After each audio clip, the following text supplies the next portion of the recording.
Welcome दोस्तों, hack and fun के इस एथिकल हैकिंग हिंदी कोर्स में आपका स्वागत है। ये हमारा 7 चैप्टर है जिसका नाम है नेटवर्क स्कैनिंग। इसमें हम जानेंगे कि नेटवर्क स्कैनिंग क्या है, उसके प्रकार कौन कौन से हैं। इसके अलावा ओएस फिंगरप्रिंटिंग या बैनर ग्रैपिंग किसे कहते हैं और उसे रोकने के लिए यानी काउंटर मैचिंग करने के लिए कौन कौन से तरीके हैं। उसके अलावा वल्नरेबिलिटी स्कैनिंग क्या होती है और प्रॉक्सीज को हम कैसे यूज़ कर सकते हैं। तो दोस्तों, हमारा जो पहला टॉपिक है वो यही है कि नेटवर्क स्कैनिंग। तो दोस्तों, नेटवर्क स्कैनिंग की जब भी बात होती है तो उससे हम ये अंदाज़ा लगा सकते हैं कि नेटवर्क स्कैनिंग एक प्रोसीजर है जिसमें हम टारगेट नेटवर्क के सर्विसेज, पोर्ट्स और होस्ट के बारे में जानकारी इकट्ठा करते हैं या गैदर करते हैं। इसके अलावा ये एक इंटेलिजेंस गैदरिंग की प्रोसेस है जिसमें अटैकर ज़्यादा से ज़्यादा इन्फॉर्मेशन प्राप्त करने की कोशिश करता है। दूसरी तरह से हम कह सकते हैं कि हमें इन्फॉर्मेशन तो काफ़ी मिलेगी नेटवर्क स्कैनिंग में भी, लेकिन जो सबसे मेन इन्फॉर्मेशन है जिस पे हमें ध्यान देना है वो कुछ ये इन्फॉर्मेशन है जो मैं बताने जा रहा हूँ। सबसे पहले होस्ट के आईपी एड्रेसेस, उसके अलावा ओपन व क्लोज पोर्ट की जानकारी हम इसमें से देखेंगे, निकालेंगे। जो इम्पोर्टेंट जानकारी है वो यही है कि कौन कौन से पोर्ट्स ओपन है या क्लोज है, या आईपी एड्रेसेस कौन कौन सी यूज़ हो रही है लाइव होस्ट पे। उसके अलावा लाइव होस्ट यानी जो हमारा टारगेट है उस पर कौन कौन से ऑपरेटिंग सिस्टम रन हो रहे हैं और उसका सिस्टम आर्किटेक्चर क्या है। साथ ही साथ हमें ये भी पता होना चाहिए कि कौन कौन सी प्रोसेस रन हो रही है, कौन कौन सी सर्विसेज ओपन है।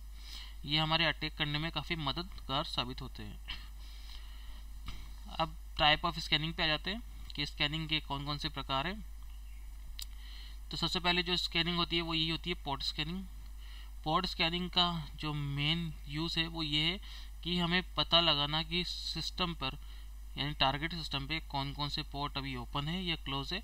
ये हम पोर्ट स्कैनिंग के ज़रिए पता लगाते हैं। तो पोर्ट स्कैनिंग क्या है वो हमने पिछले चैप्टर्स में पढ़ लिए हैं, फिर भी जानकारी के लिए बता दूं कि पोर्ट का मतलब होता है कि जो भी सिस्टम पे सर्विसेज चल रही है वो उसका कोई ना कोई पोर्ट नंबर होता है। तो पोर्ट नंबर हमें बताता है कि वो सर्विसेज कौन कौन सी है।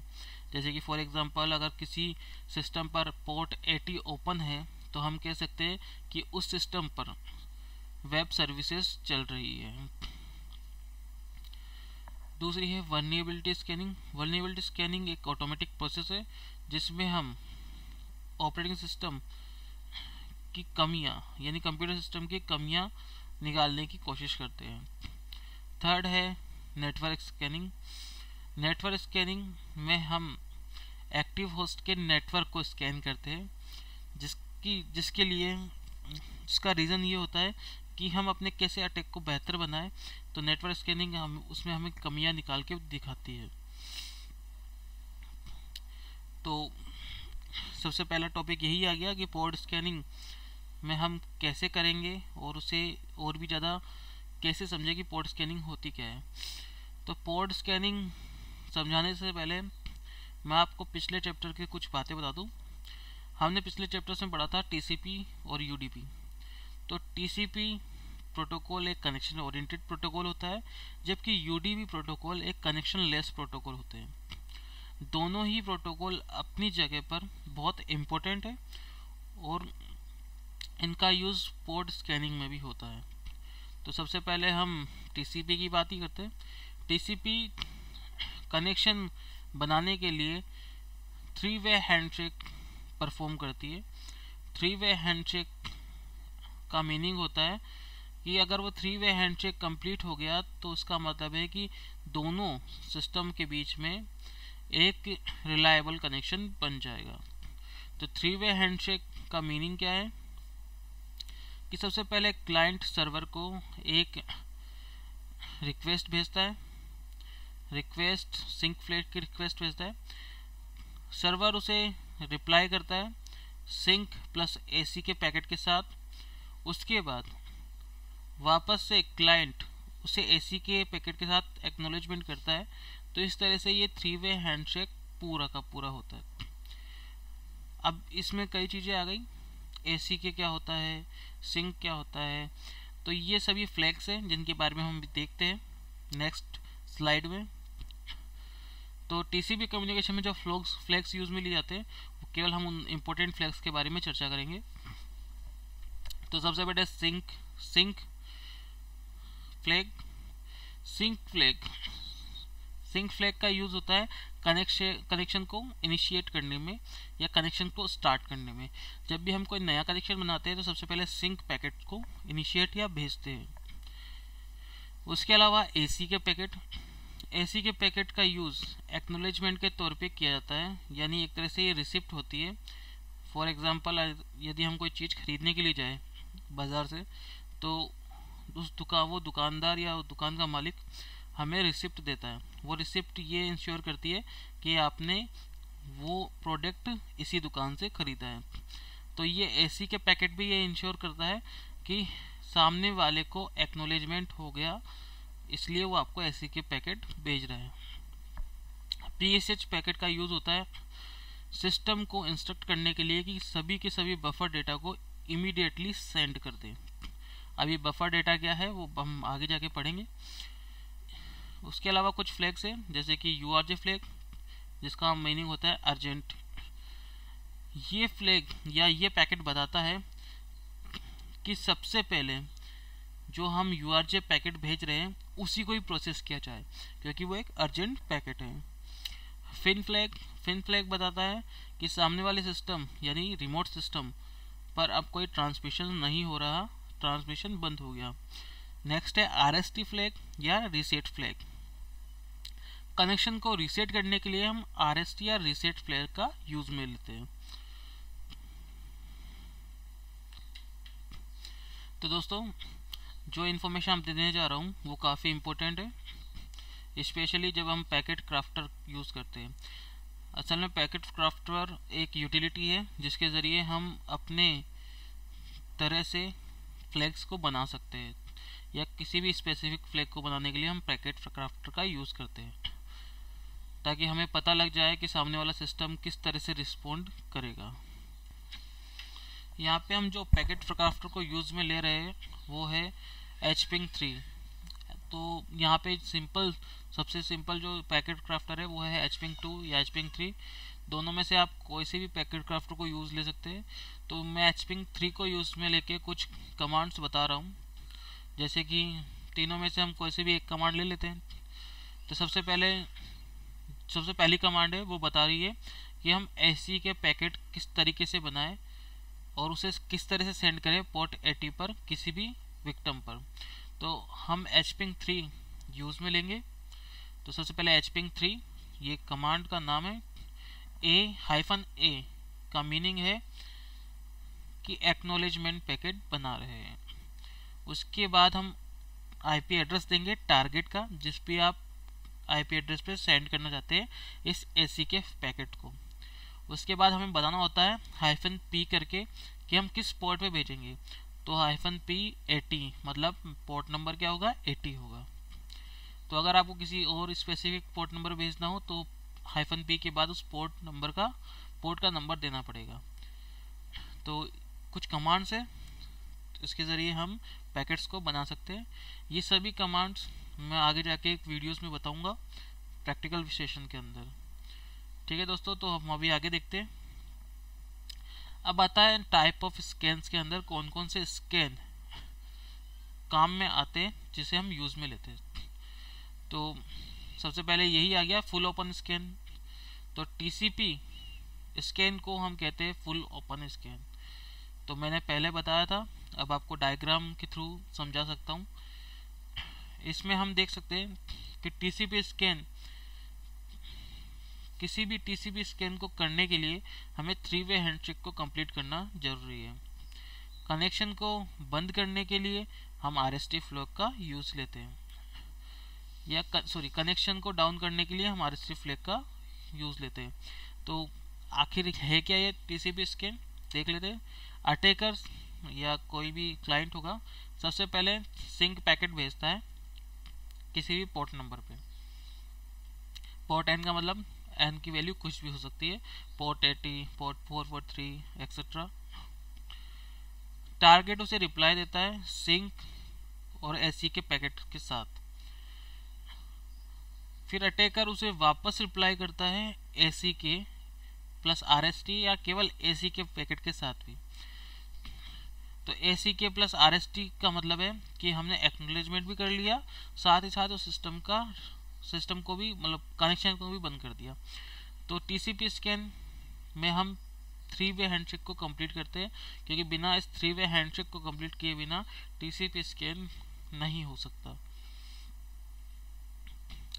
उसी के बाद है हाफ ओपन स्कैन या स्टेल्थ स्कैन। इसका यूज फायरवॉल्स रूल और लॉगिंग, इसके अलावा अपने आप को बचाने के लिए, छुपाने के लिए यूज किया जाता है इस स्कैन का यूज। तो इसमें होता क्या है, सबसे पहले हम सिंक पैकेट भेजते हैं, अटैकर हमें सिंक प्लस एसी के भेजता है, और उसे हम वापस एसी के पैकेट नहीं भेजते, हम उसे आरएसटी यानी सिस्टम को कनेक्शन को डाउन करने के लिए पैकेट भेजते हैं। तो अगर पोर्ट ओपन होगा, मतलब कि मैंने सिंक भेजा, सर्वर ने या अटैकर ने सिंक प्लस एसी के भेजा, तो अगर पोर्ट ओपन होगा तो हमें आरएसटी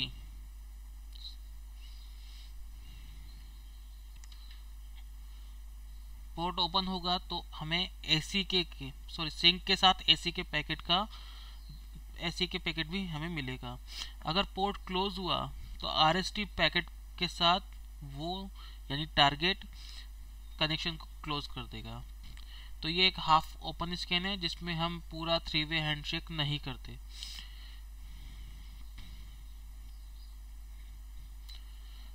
नेक्स्ट है एक्सएमएस स्कैन।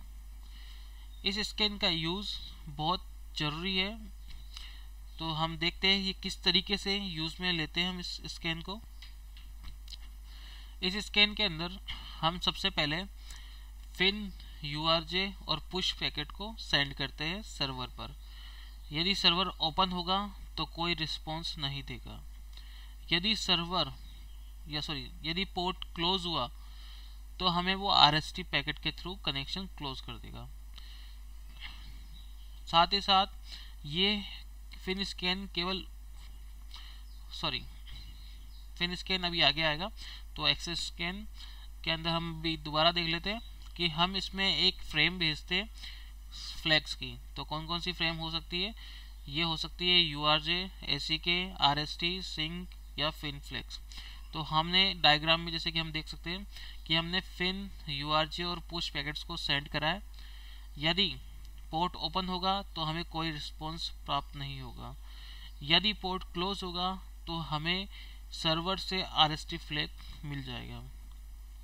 तो यह है एक्सएमएस स्कैन। इसको यूज में करने के लिए हमने nmap के थ्रू कमांड भी दे रखी है, और इस कमांड को हम आगे यूज भी लेंगे हमारे प्रैक्टिकल्स वीडियो में। नेक्स्ट है फिन स्कैन या फिनिश स्कैन।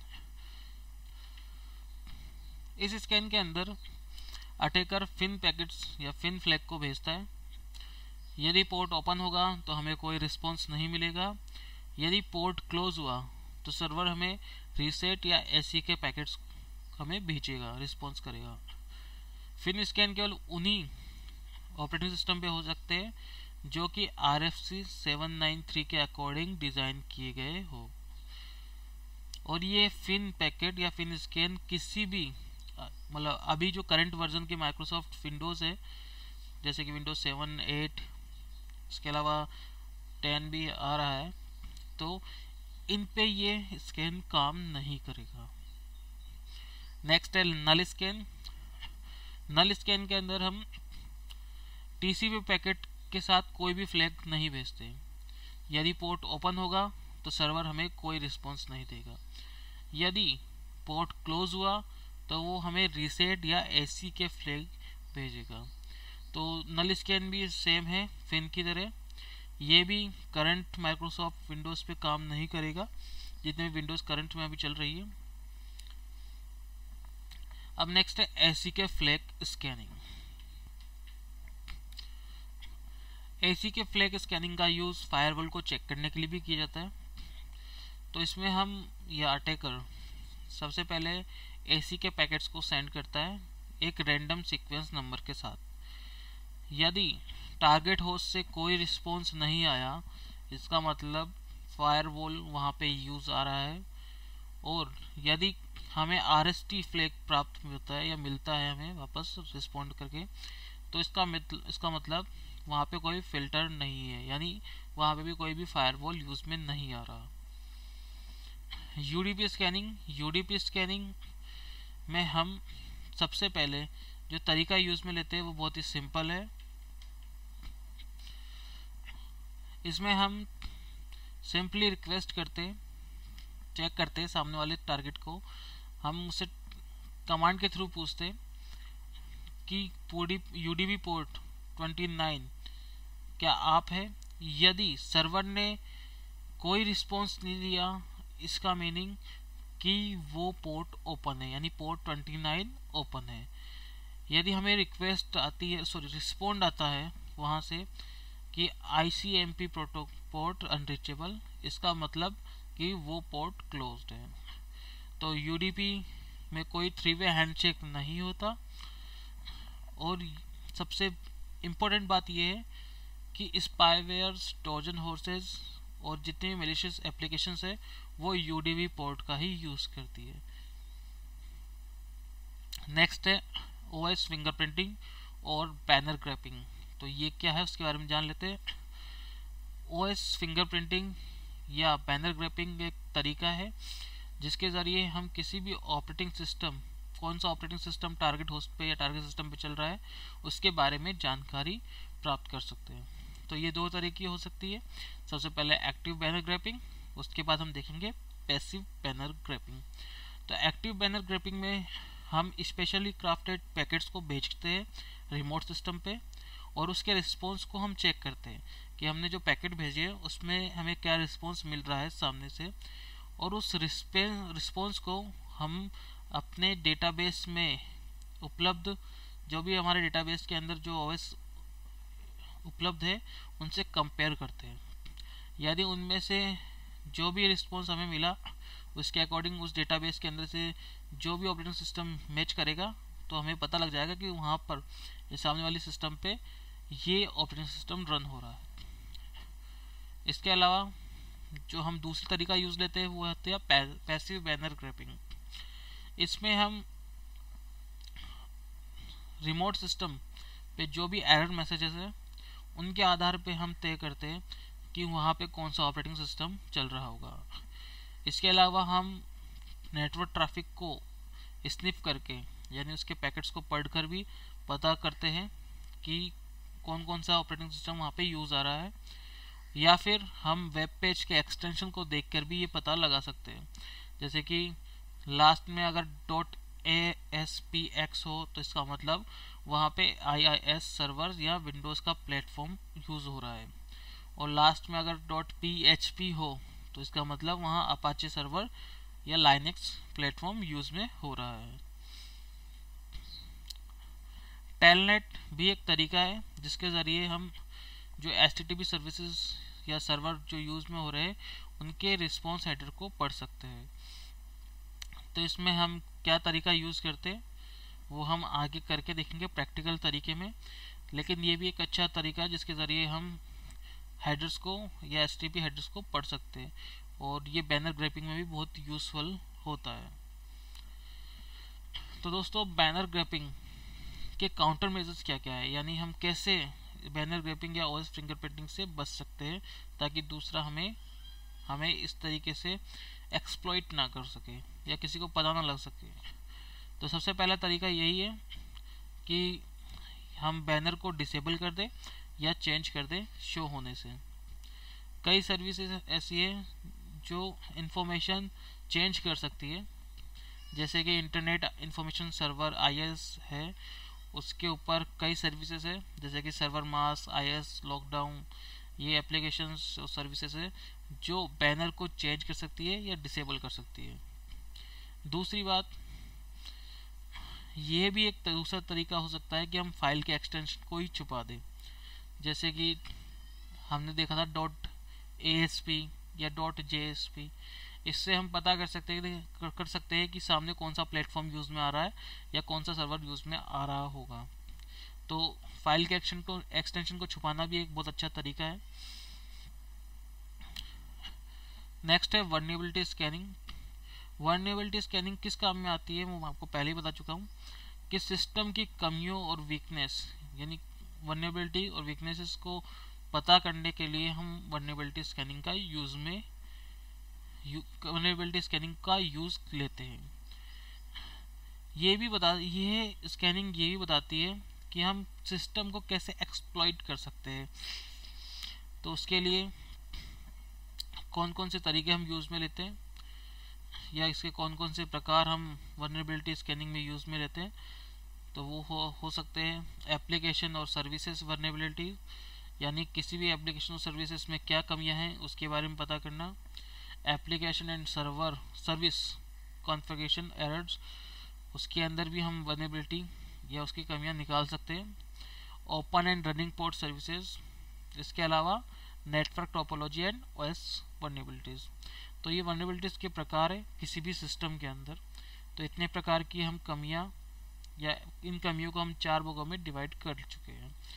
तो वर्नेबिलिटी इन चारों टाइप्स की कमियां निकालने में सक्षम होता है। ड्राइंग नेटवर्क डायग्राम्स एक तरीका है जिसमें हम टारगेट के नेटवर्क को ड्रॉ करते हैं, जिससे हमें पता लग जाता है कि सामने वाले का नेटवर्क या आर्किटेक्चर किस तरीके का है और हमें अटैक करने में आसानी होती है। अब मेन टॉपिक है वो है प्रॉक्सी। प्रॉक्सी एक नेटवर्क कंप्यूटर है जो कि एक इंटरमीडिएटर यानी बीच के आदमी की तरह काम करता है दूसरे कंप्यूटर से कनेक्ट करने के लिए। एग्जाम्पल के लिए, यदि आपका कोई दोस्त है जिससे आपकी लड़ाई हो रखी हो, या हमें कह सकते हैं एक सिनारियो लेते हैं जिसमें आपको एक बुक चाहिए जो कि आपके ऐसे लड़के के पास है जिससे आप बात नहीं करते या बात करना नहीं चाहते। तो उससे बुक लेने के लिए आपको किसी ऐसे व्यक्ति की जरूरत पड़ेगी जो कि दोनों के बीच में कॉमन हो। तो हम उस दोस्त के ज़रिए वहाँ से बुक को बोरो कर सकते हैं। सेम तरीका हम प्रॉक्सीज में यूज़ में लेते हैं, जैसे कि डायग्राम में बता रखा है कि अटैकर डायरेक्ट टारगेट ऑर्गेनाइजेशन पर जा नहीं सकता। इसके लिए हम प्रॉक्सी सर्वर का यूज़ लेते हैं, जिसके ज़रिए हम प्रॉक्सी सर्वर से कनेक्टेड होते हैं और प्रॉक्सी सर्वर उस टारगेट की ऑर्गेनाइजेशन से कनेक्ट होती है। तो प्रॉक्सीज बहुत इम्पोर्टेंट है। प्रॉक्सीज का यूज़ हम एक अच्छे तरीके के लिए भी करते हैं, जैसे कि अगर हमें हमारे स्कूल्स कॉलेजेस में अगर फेसबुक या ट्विटर जैसी वेबसाइट या यूट्यूब जैसी वेबसाइट बैन हो, तो हम प्रॉक्सीज के ज़रिए या प्रॉक्सी वेबसाइट या प्रॉक्सी सर्वर के ज़रिए हम उसे बाईपास कर सकते हैं और जो भी कंटेंट है, अनवांटेड कंटेंट या फिल्टर्स जो लगा रखे होंगे उसे हम बाईपास करके वो कंटेंट देख सकते हैं। तो आईपीएस का यूज़ वहाँ पे भी होता है, प्रॉक्सीज का यूज़ वहाँ पर भी होता है। साथ ही साथ हम प्रॉक्सीज की एक चेन बनाकर एक अटैक को भी अच्छी तरह सिमुलेट कर सकते हैं। तो दोस्तों दूसरी बात ये आती है कि अटैकर प्रॉक्सी सर्विसेज को यूज़ क्यों करते हैं। तो सबसे पहला जो ज़रूरी पॉइंट है वो यही है कि अटैकर प्रॉक्सी सर्विस को यूज़ करते हैं अपने सोर्स आईपी एड्रेस को छुपाने के लिए। तो अपने सोर्स यानी खुद की आईपी एड्रेस को छुपाने के लिए प्रॉक्सी सर्विसेज का यूज़ में लिया जाता है। साथ ही साथ आपने कई फिल्मों में देखा होगा कि हैकर होता कहीं और है और उसकी आईपी या उसकी लोकेशन कहीं और पे बताई जाती है। तो वो इसी तरीके से की जाती है प्रॉक्सी सर्विसेज के थ्रू कि हमें तो अपने आईपी छुपा लेते हैं, जो हमें आईपी अलॉट होती है वो किसी दूसरे देश या किसी दूसरी कंट्री की होती है, जिससे लगता ये है कि वो वहाँ से ऑपरेट हो रहा है या वहाँ सारा डेटा सारा काम उस जगह से हो रहा है। तो प्रॉक्सी सर्विसेज का यूज़ रिमोटली एक्सेस के लिए भी होता है। उसके अलावा सभी सर्विसेज को या सभी रिक्वेस्ट को, सर्वर की जितनी भी रिक्वेस्ट आ रही है उनको इंटरप्ट करने के लिए भी हम प्रॉक्सी सर्विसेज का यूज़ करते हैं। अटैकर मल्टीपल प्रॉक्सी सर्विसेज का यूज़ करते हैं जिसके ज़रिए एक चेन बनाई जाती है, मतलब मल्टीपल प्रॉक्सी सर्वर को यूज़ करके हम अपनी आइडेंटिटी को अवॉइड करते हैं, यानी कोई दूसरा हमारा आइडेंटिफाई ना कर पाए, इसके लिए हम मल्टीपल प्रॉक्सी सर्विसेज का यूज़ लेते हैं। तो दोस्तों इस चैप्टर में यहीं तक था। देखने के लिए धन्यवाद, और हमारे चैनल को अगर सब्सक्राइब नहीं किया है तो प्लीज़ सब्सक्राइब करें नए से नए वीडियो को लाने के लिए। और अगर आपके कोई कमेंट्स या सजेशन है तो प्लीज़ कमेंट सेक्शन में वो ज़रूर लगे। साथ ही साथ हमारी वेबसाइट hackanfun.com पे भी विज़िट करें। यदि अगर आपके कोई सजेशन है या कुछ पोस्ट आपके पास नया पोस्ट है तो प्लीज़ मुझे मेल करें pankaj0619@gmail.com पे, और हमारे जितने भी सोशल साइट्स, सोशल नेटवर्क्स है उस पर ज्वाइन करें। तो थैंक्स फॉर वॉचिंग।